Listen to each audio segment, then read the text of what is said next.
Hi, my name is Maniraj. I'm presenting on behalf of these authors for this YouTube video. The goal is to discuss this case report with some additional learning points. We have a 32-year-old male who presents to the hospital with several weeks of intermittent fevers and chills. His temperature is 39 degrees Celsius and his pulse rate is 110 beats per minute. This is a good moment to pause for some learning points. Something I take for granted as a medical student is fever.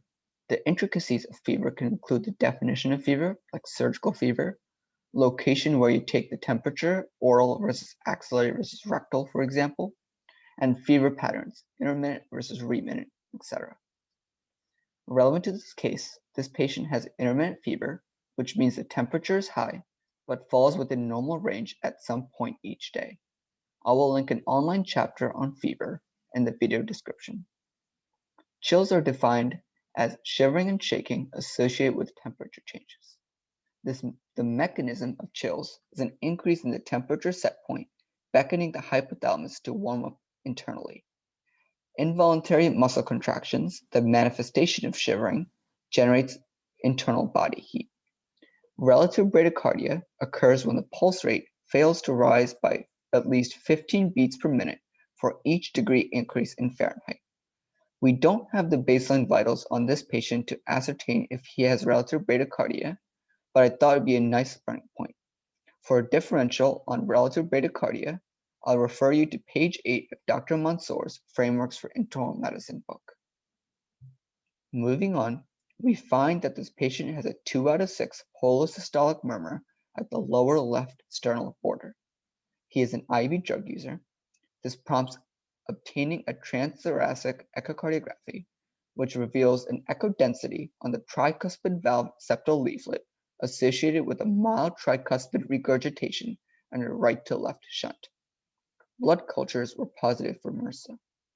These findings are suggestive of IV drug use related infective endocarditis. As you may know, IV drug users are likely to develop right-sided endocarditis from talc and other contaminants injected with their drugs.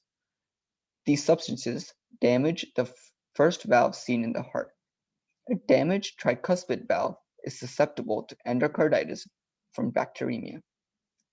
3 days later, we noticed that this patient has developed mild conjunctival erythema of the right eye with associated discomfort and decrease in vision.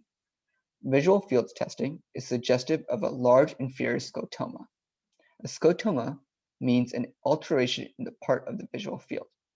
With the right to left shunt, it's likely the septic embolus traversed the shunt into the systemic circulation and entered the ophthalmic vasculature. The learning point here is the various ocular manifestations of infective endocarditis.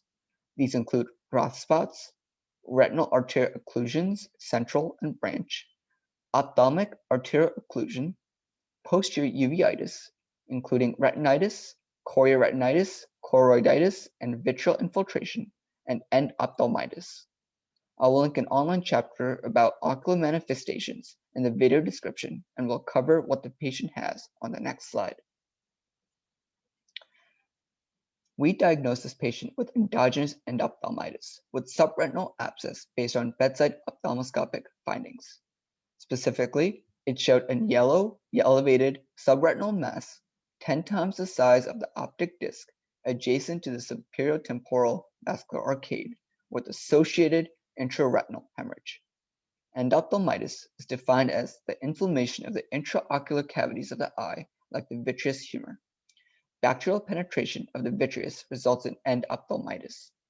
Bacterial virulence factors, which some think is partly due to alpha toxin in Staph aureus, promotes abscess formation. This is a nice picture of the finding. So that was the diagnosis. Our patient was treated with IV vancomycin and intravitreal injections of vancomycin and ceftazidime. The patient thankfully retained 20/20 vision. And that's all. Thank you for listening.